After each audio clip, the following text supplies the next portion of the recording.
All right, it says we're live. Yeah, lies. All right, folks. As always, support keeping the heat and or air conditioning on. This Air being conditioning fall. today. Fall, it could be one the same day. If you get coffee, let these guys heard about it here. And I ain't just all sorts of flabbergasted today. But that. John Van Stry is our special guest. Yeah. Hey guys. So anyway, welcome to the new subscribers. We hit 350 today. Good God. I know, right? It's hard to believe that anyone actually want to listen to you guys blow you. Yeah, exactly. Our little podcast that's not a podcast. Yeah. I have to start. Reason. I have to start with something here. My daughter got this morning, and I have to read it. It's CCSS standards, which is Common Core School Standards for math. Mathematically proficient students start by explaining to themselves the meaning of the problem and looking for entry points to its solution. They analyze givens, constraints, relationships, and goals. They make conjectures about the form and meaning of the solution and a plan and solution pathway rather than simply jumping into a solution attempt. They consider analogous problems and try special cases and simpler forms of the original problem in order to gain insight into its solutions. They monitor and evaluate the progress and change course if necessary. Older students might, depending on the context of the problem, transform algebraic expressions or change the view window of their graphic calculator to get the information they need. Mathematically proficient students can explain correspondence between equations, verbal descriptions, tables, and graphs, or draw diagrams of the important features and relationships, graph data, and search for regularity or trends. Younger students might rely on using concrete objectives or pictures to conceptualize or to help conceptualize and solve a problem. Mathematically proficient students will check their answers to the problem using a different method, and they continually ask themselves, does this make sense? They can understand approaches to others, solving complex problems, and identify correspondence between the different approaches. This is kindergarten through 6th grade? This was sent home with Kaya, my granddaughter, who is in the 1st fucking grade. So when is your daughter pulling her out of public school? This is unbelievable. I've seen this kind of stuff for quantum physics, not for 1st grade math. There used to be this science fiction story. It was a kind of a short, but it was in this collection. And this is it was written in the 50s. And at one point in one of the short stories, they're going on about how, they have this war going on and they need these missiles, interstellar kind of missiles that they're going to be launching at other planets, at cities on other planets. And it's like the cost of the missiles is so expensive. Then somebody rediscovers this thing and they basically work out a name and they call it's close to math, but something else. So people can actually do mathematical equations on a piece of paper. So they can stick people in the missiles and they can fly the missile to the target and they can save so much money because nobody knows how to do math. Yeah. It's getting there. We're on the other side of that right now. They're trying to stop people from knowing how to do And Rick math. is right. It is an Asimov story, and I can't remember which one. But yeah, I read that as a kid. And I went, what? Yeah, now we're living it. Yeah, now we're living it. Sadly. Idiocracy is turning into a friggin' documentary. Yeah. This is friggin' California. Just sputter for a while. It'll be okay. Yeah. Anyway, John has gotten a rather interesting review of his soon-to-be released novel. Oh, you want me to read the? Of course. You had something to be proud of. Yeah, he's got a really good review. Much better than mine. This is the best 20 minutes I ever wasted.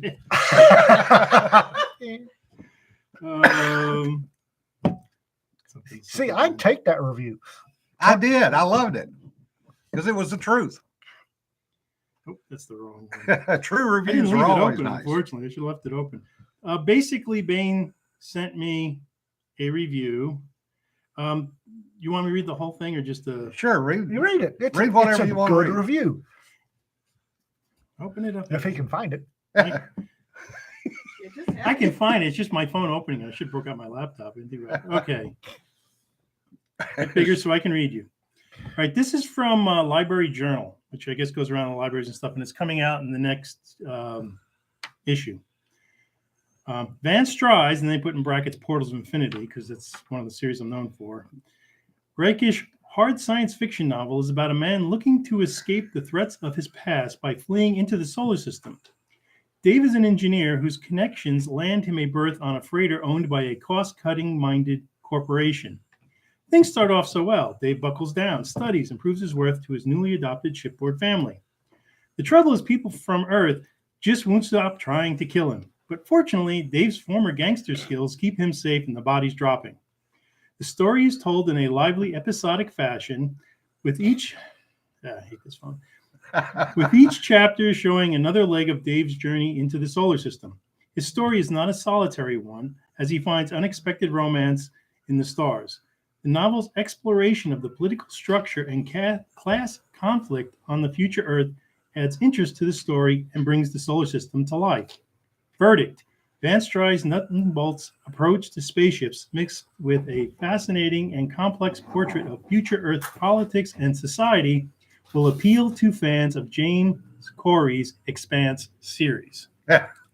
They compared me to the Expanse. That was like, wow. And we have a Courtney and we have a Deej. Yeah. Hello. Hey guys. So we have a peanut gallery and then some. So John's doing really well, and you all need to buy his book. Yes, definitely. Buy the book. Comes out December 6th, but it's pre-ordered now on Amazon. Yeah. In, paperback and ebook. There is going to be an audiobook version. I don't know if it's releasing on the same date or later, but they already told me that they're making one. Yeah. Hey, We're so proud. yeah, I am so happy for this guy. Yeah. Well, He's earned it. well, But I'm also learning. talk about your party last week too. If you want. I'm also learning that I don't like trad pub worth a damn, even if it is Bane, because I like data, and I keep asking John for data, and he can't give me any, and it's just. Side note, he's an honest man now. He's not living in sin anymore. James Earl got married. We went down and celebrated with him at his Yes, we house did. last week. Yes, so. we did.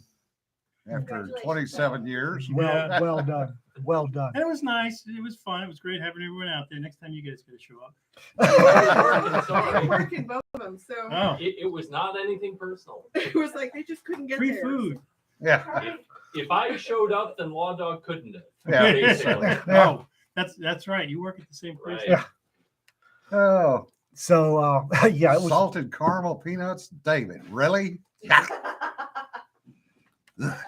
Anyway, speaking of parties, we finally decided to fix an issue we've been having, and we took Jonna to Mears, Yes. Oh yes. Oh my god. to the it's so to the good. Mears restaurant, famous Mears restaurant, where you can get the famous Mears burger. And the folks that own Mears, it's this little bitty hole in the wall in Oklahoma.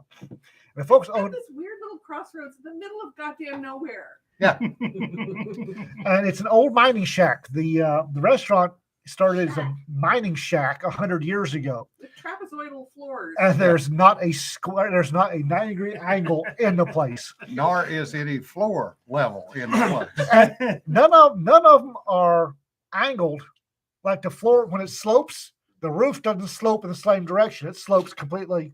So if you're drunk, you're screwed when you go in there.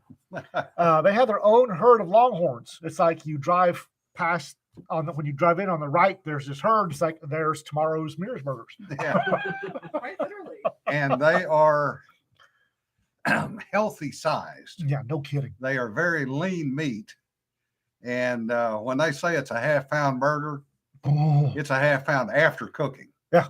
And they also have a large burger, which is a full pound. That comes with a pound of bacon. Yes. well, apparently not usually, but Well, yeah. the waitress, before we got there, the waitress jumped on the cook because The waitress, mind you, who probably had her own knife in her back pocket. Yeah. had She was- chewed out the cook for skimping on the bacon. So he made up for it Yeah. with Jim's burger. And so I looked at it, it's like, oh my God. It was a meatloaf. It was was huge. Yeah, and then you get to the desserts. Oh, my God. Speaking of desserts, Jonna, you're up. Okay, well, Yeah. first you have to tell them about the desserts, right? Okay, It's the like, I'll desserts just pop in for a are second here, guys. literally a large bowl. A huge bowl, like it's this big, and then they put their very own. It's like apple or cherry, or they had Blackberry. apple, cherry, blackberry, and peach cobbler. Yeah. Right, which is like insanely good. And then they put a gigantic ball of ice cream on top of it. I was like, just bring it to me in a to-go box because I know it's gonna go because it's not right. So we all eat all of that, and with the amount of sugar involved in it, plus the gigantic thing of iced tea, and we all go to leave, right? Because we all came in separate cars. And I took a wrong turn. You took Fortunately. did you take a wrong turn? Yes. You did. Oh, Fortunately. is that how that ended up? So I'm buzzing down the road with Rita to go back over to the freeway, and not paying attention, and we go flying around a corner, and I'm like, that looks like a cop sitting over there. Oh, that's kind of cool. They just keep going, lights everywhere, because well, people remind me that they have children and they want to live when they ride with me. So of course lights go off everywhere. And I'm like, okay, whatever. And I pull over and Rita's like, shit, you're gonna get a ticket. And I'm like, no, I'm not. And she's like, yeah, you are. So this charming little thing who couldn't have been more than 14 years old comes up to the window of my car, and I'm like, hey, good evening, officer. How you doing? God, it's such a beautiful day. He's like, hi, hello. And he's like, so you see, going a little bit fast there. And I'm like, oh, I wasn't actually paying attention. I mean, I am so hopped up on the sugar from that apple cobbler I had at Mears. He's like, oh, Mears. I said, yeah, we came up to go to have dinner at Mears, and it was just, oh my God, the burgers are huge. And he's like, oh yeah, I eat there all the time. So we're having this lovely little chat and everything, and I'm handing in my paperwork, and he's like, yeah, it's really good. He says, well, you were going a little fast. And I said, oh, I'm so sorry. Oh, so much sugar in that thing. I mean, I had to bring half of it home. And he's like, okay. So he goes back, and Rita's like, oh, you're going to get such a huge ticket. He comes back. He hands me the paperwork. He says, well, we had a bus rollover accident here, so you might want to slow down next time. I said, well, I'm definitely coming back. I said, so I will go slower next time. He says, yeah, just go slow. And he walks off. And Rita looks at me. Meanwhile, we have gone by, They've gone by. and I look over and I'm going, oh shit. Yeah, well, and I'm like, I don't know what you guys are worried about. That's number 24. 24th time I've been pulled over and not gotten a ticket. I used to have this friend who lived in California. He's still there. Very interesting character, and capital C character. He very much had the whole cult of personality thing down. He's an alcoholic, and he's never even gotten on the wagon per se to fallen off it. He just deals with it, makes a lot of money. He's good at his work. He got a ticket for DUI. This is the first time they actually ever gave him a ticket when he's pulled over. And he goes into court, and they're like, okay, you got to pay a fine. You got to do public service. And he goes, I'll go to jail. I'll pay more money. I'm not doing public service. The judge is, oh, no, you're doing public service. So, okay, pays the fine, skips out, moves to another state for a while. Can't get his license back. No. He's got warrants, and he's still drinking. And I'll never forget, because he was living with me for a while, with me and a bunch of friends. And he comes home and like, yeah, you're late. He goes, oh yeah, I got pulled over for drunk driving. And you don't have a license? Nah, cop let me go, because they always let me go. This guy, I don't understand it. I just don't understand it. He gets pulled over drunk while drunk driving, and they let him drive off. I don't either. Yeah, that's not my luck. I get pulled over and I usually get the ticket. Tom Roggenby asked earlier if the meal at Mirrors came with a defibrillator. No, but when you leave, you go right past the USGS seismograph Yeah. for that district of Oklahoma, and you can watch all of the earthquakes that have been going on. Yeah, that's why that is out in the middle of nowhere, is that was also an earthquake alert station for New Madrid. Yeah, it's I don't know, it's called Mining Shack. Yeah. The mine's been shut down, but they just stuck a restaurant in the shack. Yeah. The last time I got pulled over, Yeah. when we were moving out here from California, it's me and Jarell, and when we got the dog in the back, and we rented an RV because we're like, we're going to make it a several day trip. Well, let's enjoy it. And we're going through, it wasn't New Mexico. What's the next one over from that? Arizona. And there's a construction thing, and Joe's like, slow down. I'm like, it's a Sunday. So I get pulled over. Famous last word. And he goes, going a little fast there, aren't you? And I said, well, you know, just trying to get out of California before I go to jail. And he goes, huh? What? I said, well, You said that? yeah. I said, I've got all these guns. I said, because I'm a gun collector, and I've actually made quite a few. I even made a 1911, from scratch. And they just passed this law in California that for every gun you've made, it's 7 years in jail. And I'm looking like 50 some odd years just on what I've got here. And so I'm just trying to get the hell out of California. We're going to Texas where they like guns. And talked a few bit, and the guy goes, look, good luck on your flight to Texas and slow down. Walked away, and Joe looked at me and goes, I don't know how you did that. When Rita first moved here, she kiting down a Farm to Market Road pretty quick, and she's got a Hyundai Tucson, and she had something in the back. She covered it with a tarp in the back set, the boot, so to speak. So she's kiting along like Rita does. And woo! And She says I go way too fast. she's kiting along like Rita does, and the bubblegum lights go off. So she pulls over, and it's Rita, and she's all sorts of happy. And the officer, it was DPS trooper, used to be one of my kids, walks up and had no chance. just, she rolled down, hi, how you doing? I'm Rita, pleased to meet you. And he's going, uh-huh. So he finally gets a worded edgeways. He's trying to do the proper traffic stop. So he does the probing question. Are you hauling anything? And my little sweetheart goes, ass, apparently. And he handed her back her license and her insurance, tips his hat, goes back to his car, and pulls out. Of course, there was the one where we were coming back from hunting camp. Hunt camp. I like this story. So I'm running a little quick, He forgot to file his flight plan. and I top the hill and A little quick. Yeah. Jim and I are like always neck and neck down the road. see the trooper. I see the lights come on, so I just pull over. It's like I'm caught. No way in hell I'm getting out of this. So this guy trooper comes up to the right side window, Where I'm sitting. and he asked for license, registration. I hand him all that. My carry, and I said, I've got pistol on the right hip. He goes, okay. And he goes back, and Ian's looking at him, and he takes out his phone, and he starts typing something out. So guy comes back up, hands me the license, registration back, gives me a warning. Says you need to slow it down. And I looked at him, and I said, finally, it just had got me to the point. I said, how old are you? And he kind of looks at me and goes, 29. I said, well, you don't look, and you sure as hell do not look like any of the troopers that usually pull me over. Give me that back. He just kind of shakes his head. He walks back to his car, and Ian goes, done. I look over to Ian, and I go, what the hell are you doing? He says, I just sent his boss an attaboy for him. So literally, Ian was sitting there typing this guy's information in To his lieutenant. while we are in the middle of the traffic stop. Trooper Cruz is an outstanding. Did all 13 points of the standard DPS contact.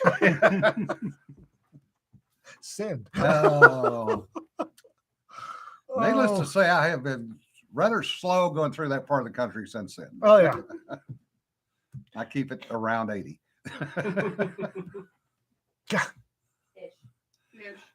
I pulled over an 18-wheeler coming through Bug Scuffle one time and blew right through the red light because we had lights that went red after dark and right through. I pull them over, and some I hate to pull over 18-wheelers with sleepers. So I get all ready, walk up there, bang on the door. The window rolls down, and there's a chimpanzee wearing a trucker's hat staring at me. And I look at him. I look at this chimp. This chimp's looking at me in his hand because I was asleep, and smacks the chimp. Whack! I told you watch out for the red light. And I shut the door, went back to my car, and went 10-8. I'm trying to remember whether the statute of limitations is out or not on this one. I think it is.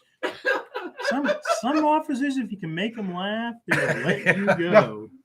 Or show them a good guy card. Well, this was the opposite of that. Uh-oh. This was a number of years ago in East Texas. We were coming back from a range day. One of those non-specific comments, yeah. And it was myself, a chief of detectives, a FBI agent, and a DEA agent. And we were in a official vehicle. Was any of them named Frank? No. And this tractor trailer damn near ran over us. I mean, to the point that, we were all tensed up thinking we were fixed to get hit. And that pissed off the DEA agent. Tensed up. I heard something totally different. So this was in one of the old Ford Broncos that had a back window that rolled down. Oh. And those things. he flops over the back seat and says, roll the fucking window down. I'm sitting up in the front seat and I'm not paying any attention. It's like, we didn't get hit. And about that time, the FBI agent that was driving went, oh shit, you didn't. As the tractor trailer's brakes start squealing and it starts waddling all over the road. Apparently the DEA agent had gotten in the back, got his gun out, his rifle out, and had pointed it at the driver of the tractor trailer, who then went, oh shit, max panic stop. He's got a trunk monkey. He's got a trunk monkey. Yeah. So at that point, it became an official stop. So he had to turn around and go back. You would hope at that point. Yeah. Yeah. That's going to be an interesting use of force report. Yeah. Well, it was a DEA guy, so it was all on him. So turn around and go back. And DEA guys still got his rifle in his hand, walks up, yanks open the door on the driver's side. He goes, oh God. And he out of the truck. And we're all, of course, we got out at that point because we're all carrying. And the chief of detectives goes up to the passenger side, opens that door and goes, holy shit, yanks that guy out. And there's a brown trail as he drags him out of the truck. And so the FBI guy climbs up in the truck holding his nose and goes, ah, shit, we got a drug stop. There was a bowl. DEA, you're up. Huh? DEA, you're up. Yeah. Literally a bowl sitting on the center console of this Peterbilt full of uppers and downers. Oh, God. And these guys were out of Mexico. Snacks. Oh, even better. Yeah. And apparently they had been driving for like 2 days. And they were higher than kites. So goes back, gets on the radio, calls DPS. DPS comes out and goes, what do you want us to do? It's your stop. Your stop. I got no way to haul them. And the troopers look at him, and they have both had accidents in their pants. And he goes, I ain't hauling them. Not in my car. Not in my car. So then it becomes this back and forth between the DEA agent and the trooper going, well, somebody's got to haul them in. No. They finally No. called the county sheriff, who sent a truck out, literally a pickup truck, handcuffed these guys, put them in the back of the pickup, and then handcuffed them to the side rails of the pickup. And then they had to send a tow truck out to get the tractor trailer. I tooled up and arrested 4 guys one time. In my, my squad car was a Chevy Caprice, 94 Caprice, police special. Oh, man. And I could stick 3 people in the back if one of them was skinny. Yeah. So I had 3 people in the back and one I left handcuffed to a telephone pole. And then I got them to the jail, came back, and the guy's still standing there. It's like, oh, you're still here. He said, I'm gonna leave. I was a bit of a smart ass sometimes. No. A bit. Back in No. the bad old days, back in the 90s, when you took an inmate to TDCJ, you had to take paperwork. And if anything was wrong with the paperwork, you would have to bring the inmate back to the county. And depending on how good of a mood TDC officers were in, was whether you had problems with paperwork or not. And normally we would, since we were in Belkshelf, we'd go to Potter County, and the chain bus that did the rotations would hook them up to Potter County.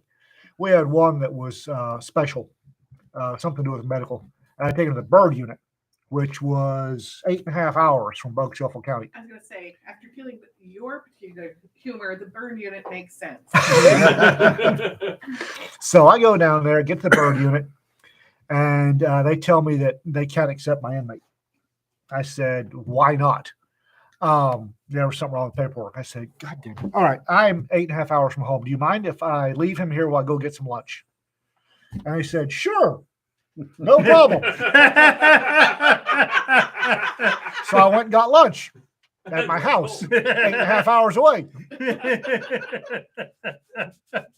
They fell So- for that? They fell for that. So the second time, 2 months later, we have an inmate with medical problems. I have to go to the bird unit. Sheriff says, you're going. It's like, oh, God damn it. Get down there. They went, you. I said, we're not, they didn't even look at the paperwork. We're not accepting this. Paperwork's wrong. So I handcuffed him to the fence and went back home. And I see Rick Remington is in here today. Welcome, Rick. Good to see you. Rick is a old school gun guy out of the left coast, up above Seattle, and is a damn good instructor. If you're in that part of the world and need gun instruction, get in touch with Rick. But he did remind me with his story about going to gun school with three pistols, 2 ARs, and 5,000 rounds ammo, and 2 dozen donuts. We were on our way up to Bloggerado, and I got stopped in Colorado by a Colorado trooper. Oh, I remember that. Yeah. And fairly young trooper, and he comes up, says, you're going a bit fast. Yes, sir. Kind of in a hurry to get where we're going.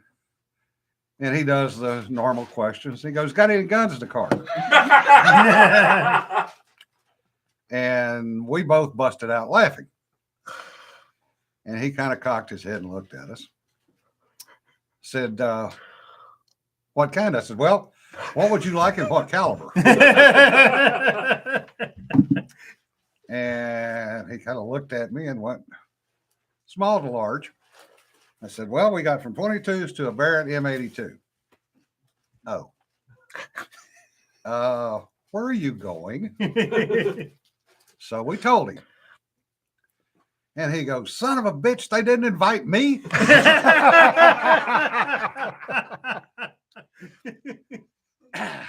And he said, just go on. So we get up there and I tell the folks, and they're going, oh shit, we forgot to invite him. Well, we'll call him. Maybe he'll show up anyway. And he did show up late Saturday afternoon. And he's looking around. He goes, all right, where's the M82? Think how fast they go for the 82, isn't it? Yeah. Well, and the whole table at that point was, Oh my God, the stuff on that table. there was a SCAR, there were 2 sniper rifles, the M82, there was an M1 Garand, and a couple others, all on this one table. And that was just the rifle table. Tom Barrett MA2 A1 50 cal. Yeah. But it was just kind of funny because that was one of the times I did get out of a ticket. Usually I'd get nailed. Like at Esteline. Oh God, Esseline. One of the reasons I hate John's former neck of the woods. We had a warrant, arrest warrant out for a critter for murder, and you wound up getting snagged in New Jersey for reasons I don't know. And I was the only officer with the armed officer on a airplane license. So sheriff sent me up there. And there's when you're doing renditions, there's certain stuff, there's courtesies that go on. So we called the whatever New Jersey, whatever the hell it was called, portal to hell that had him. And they met me at the goddamn airport, took my gun away, locked it in the trunk, put me in the back seat of a marked cruiser, drove me to the substation, put my inmate in the back seat with me, and drove us back to the airport, and hung on my gun until I walked onto the jetway. I'm so glad you're the hell out of that. Yeah. Yeah. Courtesy. I lived in New York, but we made a lot of fun in New Jersey. And yeah, there are a lot of cops in those areas who are just, Jersey's the worst though. I mean, they arrested a guy for having a pistol, and it wasn't even legally a handgun because it's such an old black powder rifle. I mean, a black powder pistol. Yeah. Yeah. Legally, it doesn't even count. And they still threw his ass in jail. Yeah. It was literally a flintlock pistol. Yeah, New Yeah. Jersey's like that. It's And the it's other all thing, the chemicals. You know? yeah, well, New Jersey is if you have a hollow point, you're going to prison.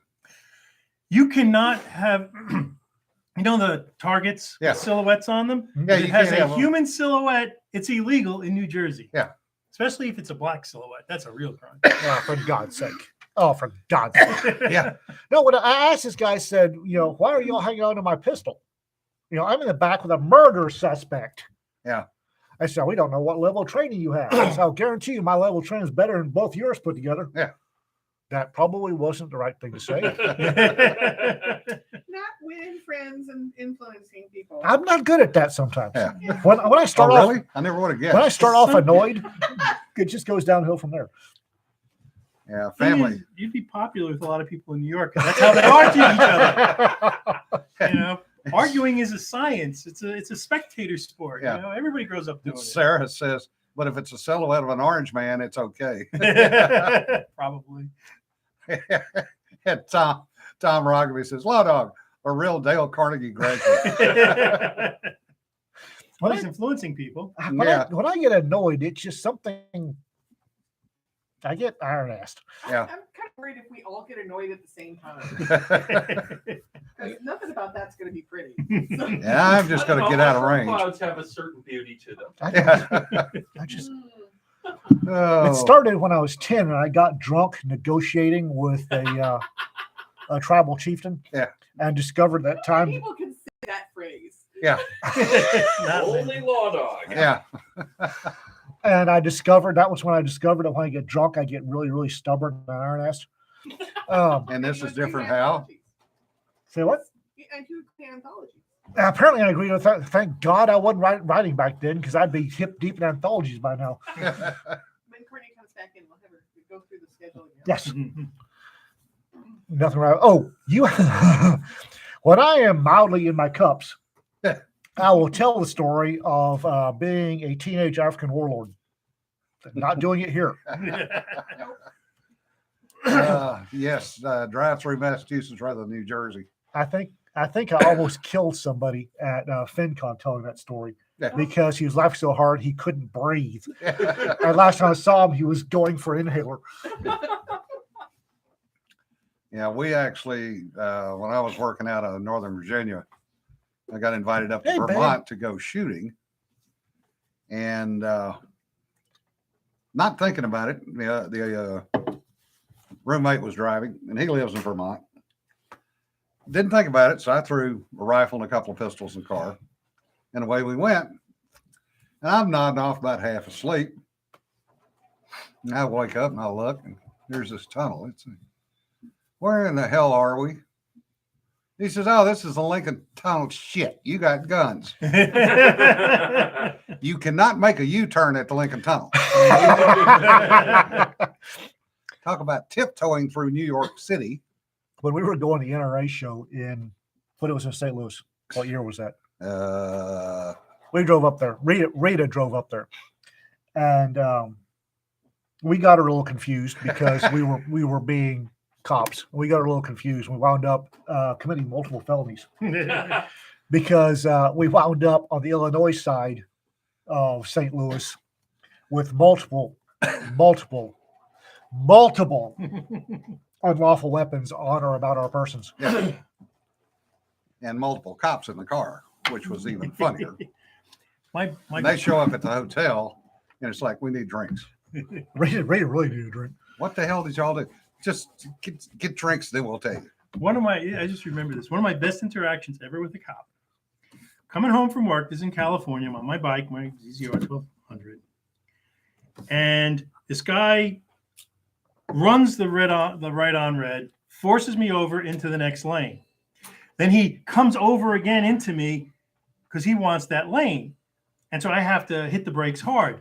And there's a motorcycle cop on the corner. And I look at the motorcycle cop and I go like this with both hands because it's a well-balanced bike. I go like this, like, what am I going to do? He turns on his lights, pulls the guy over and gives him a ton of tickets. I'm like, oh, right, you can do that. Because he saw the whole thing. Going down the checklist. Yeah. And I'm like, yes. The teenage African warlord story does not get told in public because there is a great deal of that that would get me in trouble. It's not politically correct these days. It's one of your best stories, though. Yeah. Oh, it's apparently it's a really good. I don't know from the inside, but from the number of people I've almost killed with it, Yeah. it's a really good story. And Rita answered in all caps.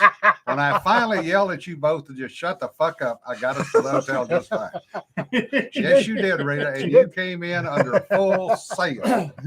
Went straight for martini too, if I remember right. Yeah, it was two of them. You just bring me two to start. I had a teacher when I was in junior high school. He was a social studies teacher. He used to spend his summers in Africa. Robert Streb. He loved Africa. This is in the early 70s, I guess. And he spent a lot of time there. And he told a lot of very funny stories, including, and this is why when I saw it in The Gods Must Be Crazy, I had already heard about this. There's the one tribe who shakes their head in opposite directions of everyone else for Yep. yes and no, Yep. and how it screws everybody up. Oh yeah. And he came back with a lot of different things every time he'd go there. Well, that's the thing about Africa is, and your friend is the stuff that goes. The Gods Must Be Crazy, folks, is a documentary. It's not a comedy; it's a documentary. And there's stuff that goes on that come back, and there's a lot of stories I could tell. A, people go no, and B, it's like, ooh, you're going to the woke jail because Society is very different there. oh yeah. And if you get down into the Solomon Islands down in that area, then you run into the cargo cults, which date back to World War II. Oh yeah. Oh boy. And they're still there, folks. Oh yeah. 2 martinis and a bottle of champagne, which I sipped in a dainty fashion. She did. After she slugged the 2 martinis in about 3 seconds. Rita does like or used to likes dirty martinis, folks. Oh, she still likes him. Keep- We know this for sure. If you meet her at MarsCon or Fantasy or LibertyCon, she likes dirty martinis. Yeah. I have a bar tab because I'm a guest. So I'm probably going to use it the first night. So if you want to buy Rita a drink to thank her for her story, for her book, dirty martinis. Or White Russians. Russians are good. Oh my God. You get Mona Lisa and Rita Mona pounding, Lisa's funny when she gets drunk. oh, Very. pounding White Russians and just stand back. Yeah. We decided when we were both tipsy that we need to sell tickets for me tying Mona Lisa up. Yeah. I didn't realize that required you to be tipsy. Because It just takes a little longer. And John Arpin says lots of cargo cults in New York, DC, and California. Yeah, that's The true. tech industry has completely turned into a cargo cult. So if we Yep. do these things and dance around it. There's a sub, what do they call it, Substack I'm subscribed to by this guy who just quit the automotive reviewing industry, Yeah. Jack Brom. Yeah. And Oh, the stuff he goes on to and about. And one of these things we got into was all the crap going on at Boeing, where I have a few friends who just retired from Boeing. yeah. I have another friend who works at Boeing building Yeah. airplanes. And they've all said, yeah, it's the Boeing guys are all gone. And it's the McDonnell Douglas people who took over Yeah. from when they bought MacDac. And they don't care about the company. They don't care about the culture. They don't care about the people. They don't care about anything. I mean, That's what Well, and a bunch of bean counters now. I worked in flight tests when I worked for Yeah. Grumman Aerospace and when I worked for General Dynamics. And if we said no, it was no. Everything stopped. Kind of They important. pencil whipped everything on the Oh, Max. Jesus. Yeah. And I looked at the design and I'm like, how the hell does everybody get through flight tests? This is stupid. It's got one point of failure. Yeah. And one of the airline pilots who they brought in to test it even said it. And they basically censored all the stuff and they made him keep quiet because they didn't want the FAA to see it. Yeah. Well, when that got out, of course, yeah. Rain fell. But they've so destroyed that place and you can see it. I mean, Yeah. the new products, that spaceship, which doesn't work. Well, or the submarine That didn't unit work. that didn't work. Boeing makes subs. They tried to. Oh. Yes, It their stayed new planes submerged. yeah, I was going to say their new planes end up that way. Yeah. Was it? Well, the SEALs are less than happy with their new toy to the point that they're refusing to use it. Yeah, they generally only dive once. Everything dies once. I Yeah. grew up across the sound from, Electric Boat. So I used to know a fair number of guys who worked for that division. Yeah. Well, Tom's right. The engineers no longer run Boeing. It's sad. Well, it's When they dangerous. moved their headquarters out of Everett, that was pretty much the death knell for Boeing, because as soon as they went to Chicago, the bean counters moved, the engineers didn't. The engineers that were left. Yeah. I don't understand when your engineers are the ones that know how things work. Your bean counters don't. Your bean counters don't know how things work. The only thing they know is one bean plus one bean equals two beans. That's all they know. It's the Harvard and Yale School of Yeah. Business. These guys come out, they have absolutely no experience in the workforce. They've never worked a job in their life. They grew up filthy rich because Yeah. that's why they're going to Harvard and Yale, because daddy's got $1 billion. And they sit through the courses taught to them by these guys like the economics professor in Back to School, Yeah. who don't know shit about how stuff really works. Yeah.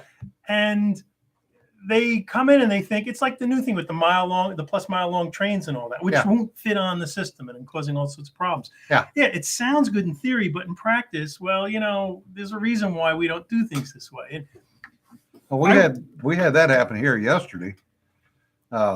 Basically all day, there was a train sitting on the siding, another train sitting on the main track that couldn't move, and he sat there for 8 hours yesterday and probably never timed moved. out the crew too.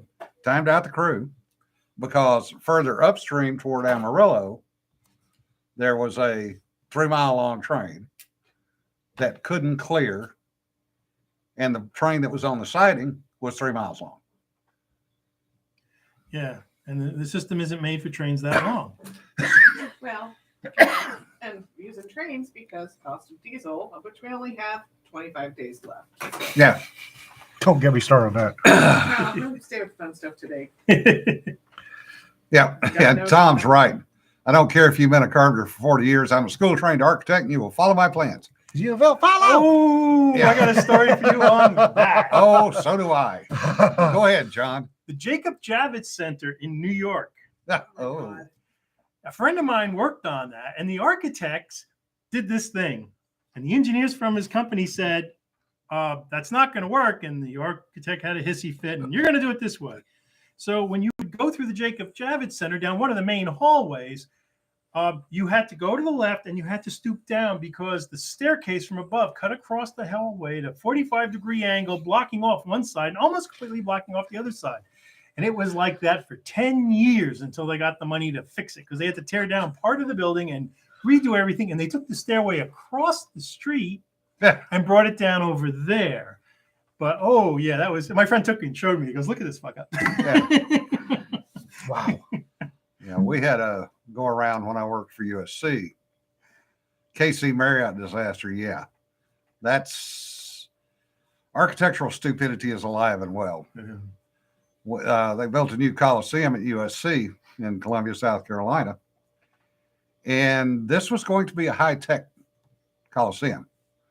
So it was going to have internet and connectivity in every booth and in every super Lux booth up top, plus all kinds of connectivity backstage so it could do everything for anybody that ever would come into the building. And I got to looking over the plans and I went, that's interesting. They had one IT closet in the basement that was not much bigger than this table with no AC in it and no cabling runs. No cabling runs. Okay. And I went to the CIO and I pointed this out and I said, this does not work. And he looked at it and went, you're right, it doesn't work. We'll fix it. You're the CIO. You go talk to the architect. And he goes, you're the communications expert. You go talk to him. Hot potato, hot potato, hot potato. Yeah.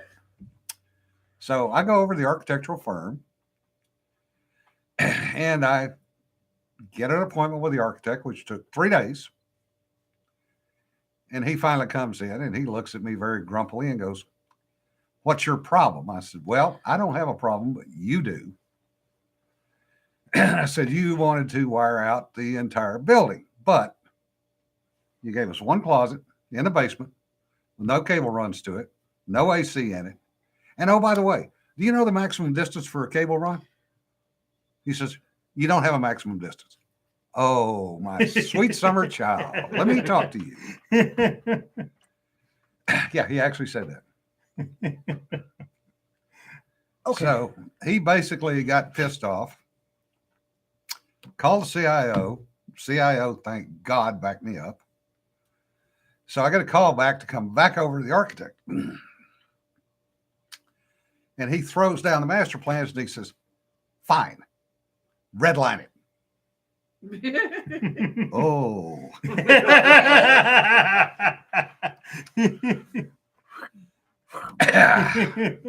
For those of you that may not know what redlining is, that's where you go in and change architectural drawings. Did he let you put in all the new ones too? I put in 4 closets, the AC runs, the power runs, and the cable runs. An extra $192,000 worth. Yeah, easy. Yeah. See that? That's a lot of work. And of course, they blew up at that because they had to eat that. And we put it in, and it worked. And the first concert was dueling pianos. Oh, Billy Joel and Elton John. Oh, nice. And everything worked as advertised. And the president of the university congratulated the IT department on their successful work. And the architect was never asked to do anything for the university again. well, architect is just an interior decorator with a college degree. Yeah. That's really all they are. But the one thing that Pile of arrogance. yeah, So- I do have to say about the building of that structure, though, was we had a crane operator come in, and this crane was $1 million to go out of the yard. It's one of the largest cranes in the United States. It's over 100-ton crane. Comes in on like 6 tractor trailers. Has to be assembled on site. And he is hanging steel for the center of the Coliseum that's 150 feet up, 200 feet lateral. And he's dropping this steel perfectly. Wow. And then they put the last piece in with the Christmas tree on it. And they've got 2 guys all the way up on the roof, or what will soon be the roof, sitting on girders. And, we're watching and listening, and it's like, is he going to be able to do this? Because it was totally blind lift. And he just, and I went, it's in. And All that's of us why are sitting there going, and that's why it was $1 million just to leave the army. yeah. My mom's uncle is one of the founders of the Operating Engineers Union in the Oh. United States. Oh, So I got exposed to a lot of this. And I find out after I graduated college, because my mom never told me, that, oh, I could have went to operating engineer school for free. Yeah, I would have went to that instead of becoming an electrical engineer. They make more money. yeah.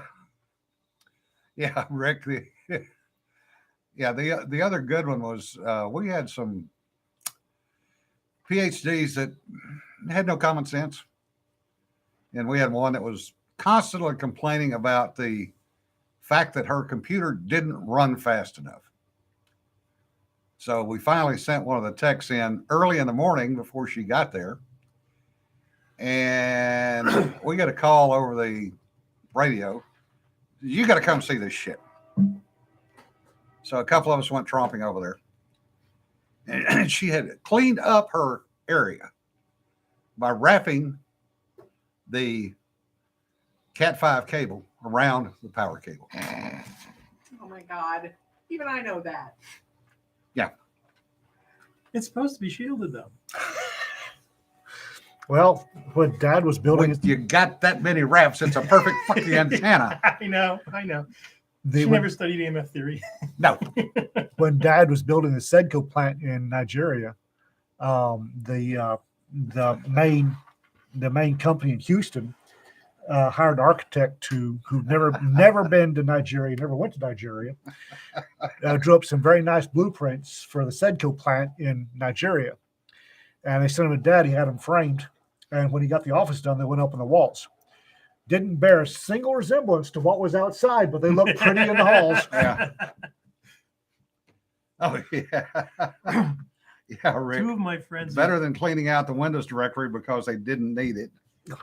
two of my friends in college were civil engineers, and both of their fathers owned civil engineering companies. Mm. So the stories I used to hear about the shit they'd run into that they're working for their dads, while they're off in the summer or before they even went to college, because they went in, they just breezed through it because they'd been studying this They've stuff been their doing whole life. Yeah. Because that's what Dad did. But, oh man, just humorous stories about crap people would do. Well, and it's even worse when you're doing it on a ship or a submarine, I can imagine. because you have this thing called watertight integrity on ships and submarines, but you've got through hull penetrations to get all the wiring through, which then have to be sealed. And woe unto you if you decide to put one more cable through that stuff. That doesn't seem optimal to me. My favorite civil engineering story, and I wasn't there, my friend was. They're building this place in New York City, and they've got this massive cable run downstairs, and it's got tons of cables in it, and it's starting to break loose.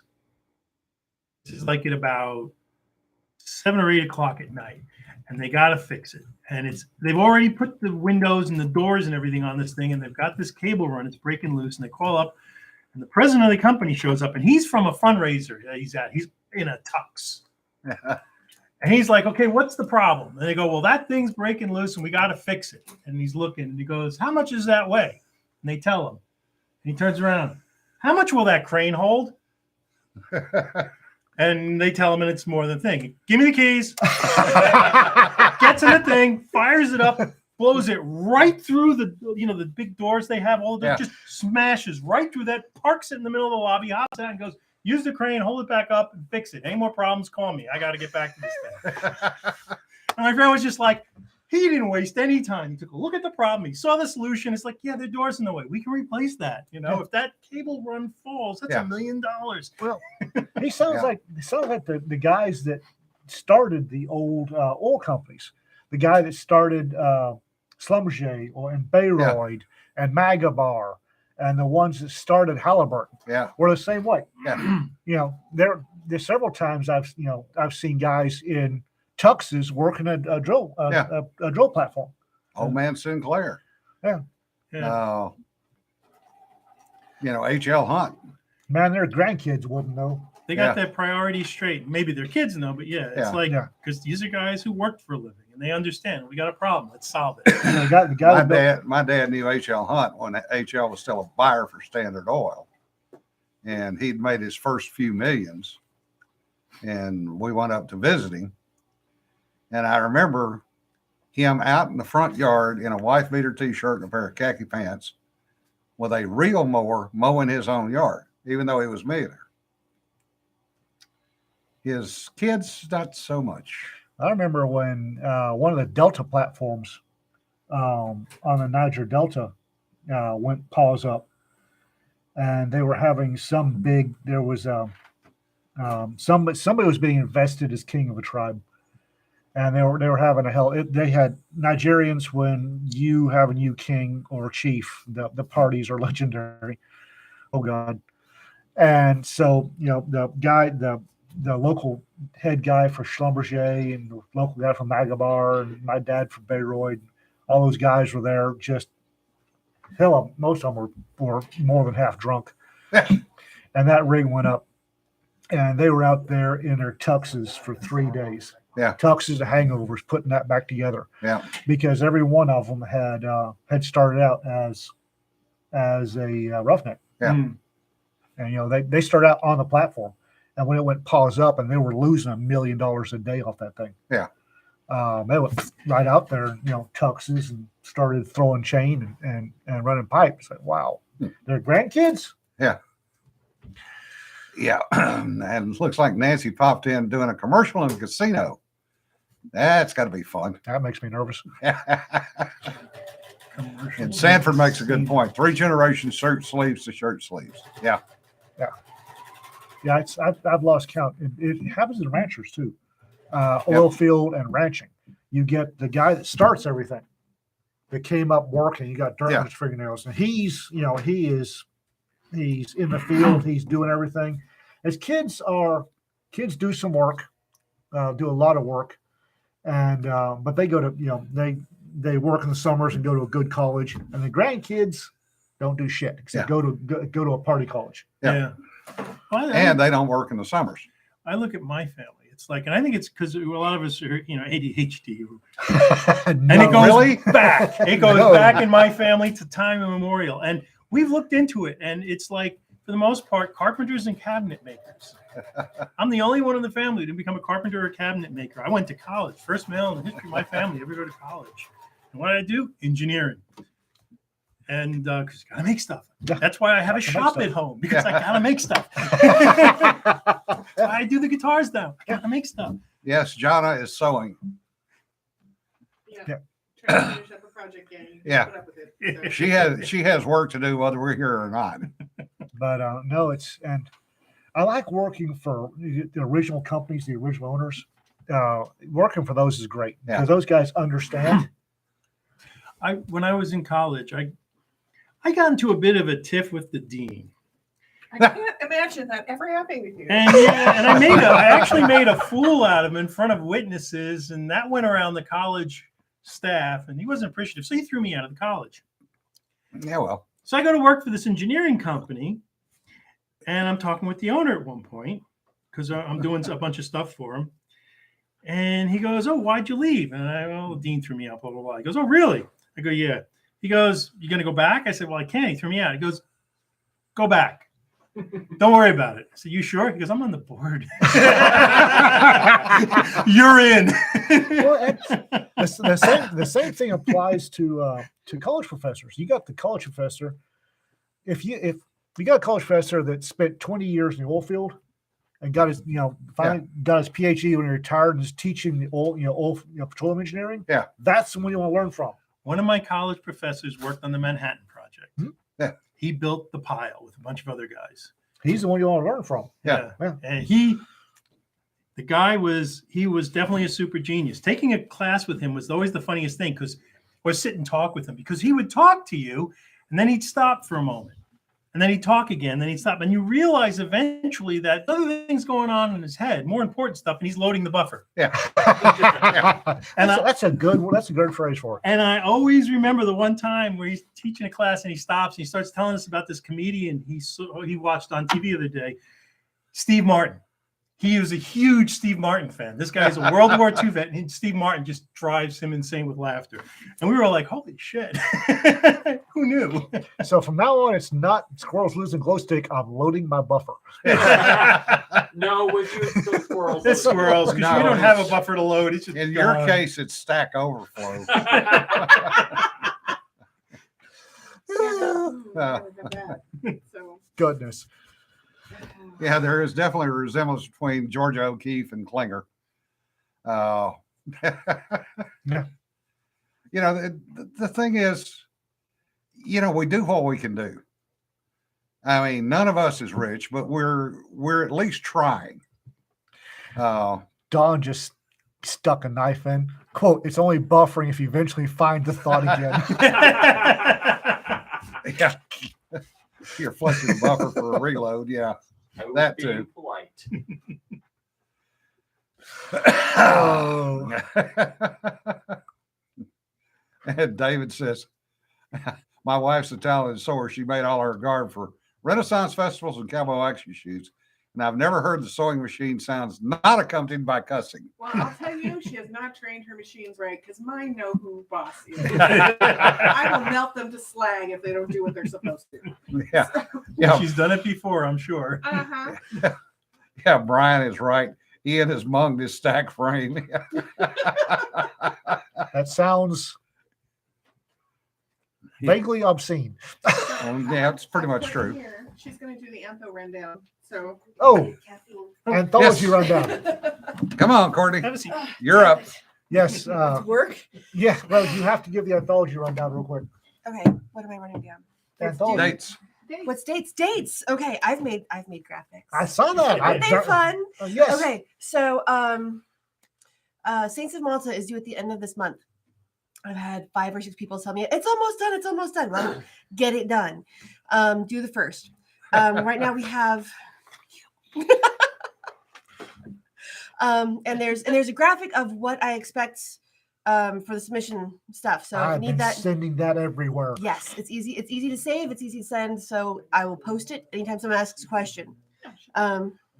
Make sure that that they're fun, they're interesting, they're nice. Well, not necessarily nice, but you know, Interesting. read it, interesting, Entertaining. entertaining. Entertaining Yes. is what we're going for. Saints of Malta does not have to have saints or distinct religious themes in it. That's a question I've gotten several times over the last couple of days. So, Yeah, it's just um, Malta, entertaining. Period. so we've also got Space Cowboys open, Space Cowboys, but that's due December 1st. December 1, Yes, and then we also have Space Marines and Pinup Noir. and Pinup Noir. Well, Pinup Noir is coming in November, so that's not open yet. Space Marines are open and they're due December 31st. oh, so Space Cowboys are open due December 1st. Pinup Noir opens in November, and those will be due in January. and Rita, she is wearing her tall boots today. Oh yes, Yeah, she's wearing her tall boots. I'm wearing the tall stompy boots, not the tall tall And zip Space boots. Kitties. Yes, Moggies in space. Moggies in space are a thing. We don't have a date on that yet, but it's start sending. I already Yes. sent that one. I don't have to worry about it. Yes, you did. You'd be ahead of the game on that. See, I've got I think that 3 Space Kitty stories right now. So Crap. keep them coming, and we'll get going on those. And that's what we've got immediately. One starts off Kermit, slightly spicy. get it in because you keep talking about it. But Space Cowboys. Fluffy Yeet Cows is going to be one of the last. Mhm. Because apparently John's already got 2 stories for it. So I got so you're one. going, which one do I move forward with? Yes. we And got all of them. got time. Rita says either the 15th of January or January 31st for Space Kitties. Let's do 31st. let's do the 31st. 31st to give people time to get it in. So I will. Rita, send me that so I can make a note of it and make a graphic for you. Yes. So we'll. And those Yeah. are what's open now. There will be a Mhm. second Space Marine anthology. Mhm. but that's going to be middle of next year. Yeah, that's and then second Space Marine Fluffy Eat Cow is way.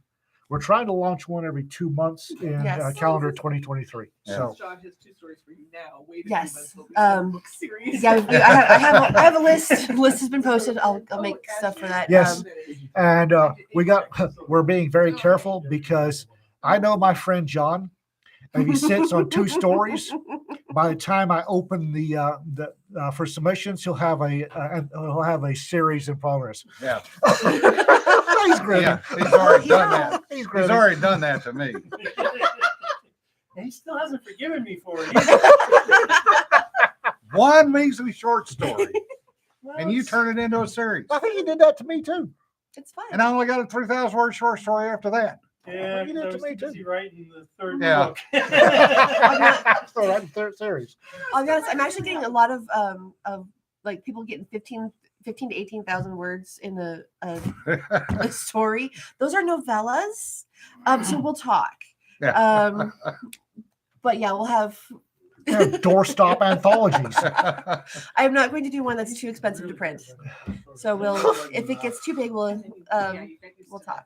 And so getting So, but yeah, and Fluffy Eat Cows, we have a lot of background work to do on those. Yes, we do. I'm So- still working So on that's it. why we're not taking stuff for that yet. except Fluffy for- Cow will be the last one that we release in 2023 because I'm still world building. Yeah. Holy Yeah. gods, am I world building? Yeah, 16 to 20,000 is a novella, Sarah. And on that note, thanks to John for coming by. Thank you, John. And Buy his book. yeah, buy the book. It looks Courtney? exciting. Yes. So Deisha, just have to go say hello since everybody else has been on screen. Yeah. You go there. Your turn. You can tell them about what you're trying to get through Amazon right now. Yeah. So one more minute. Hi, it's me. First of all, Sarah Hoyt's new book, Bowl of Red, the 4th, I think, in the Shifter Yeah. series Yeah. is up. It just came out. I had a little editorial input on that at the last moment. And I also have an Erie collection that's theoretically supposed to be published, but Amazon's kicking about the copyrights because I publish nothing but public domain. Oh, God. Right, And so it's a dinner night. They don't have their systems set. They have their system set for international copyright law. So they always ask for when did the author die? I'm sticking with this one because of some of the stories I'm including. They're only public domain in the US.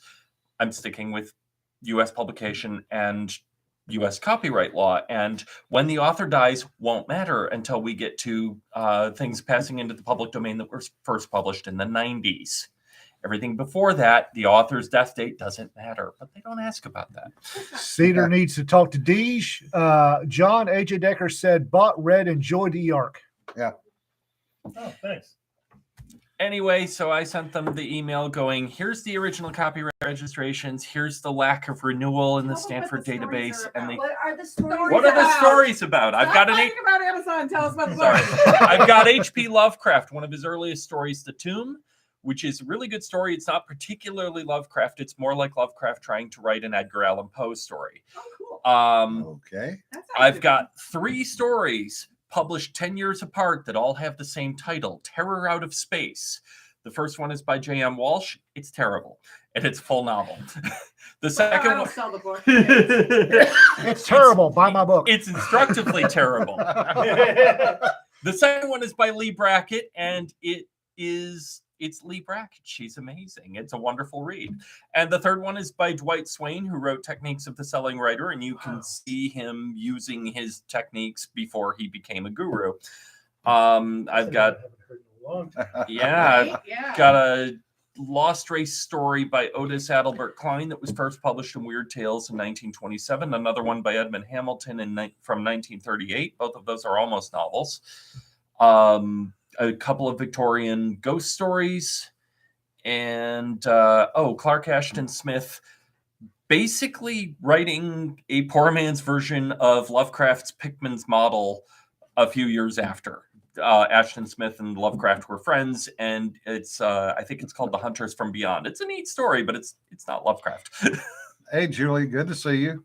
Excellent. The fact that Lovecraft and Smith were friends is illustrated by the fact that the bad guy in one of Lovecraft's stories is Clark Ashton. Yeah. I'd forgotten that. Which story was that? I forget, but it's Clark Ashton. Yeah. And on that note, folks, we're done. We're Thank way y'all. along again Thank today. y'all for coming in. Thanks, everybody. We'll see you on Thursday. Remember, don't sweat the petty stuff. Don't pet the sweaty stuff unless you like to. Be safe, guys. Be safe. Bye-bye.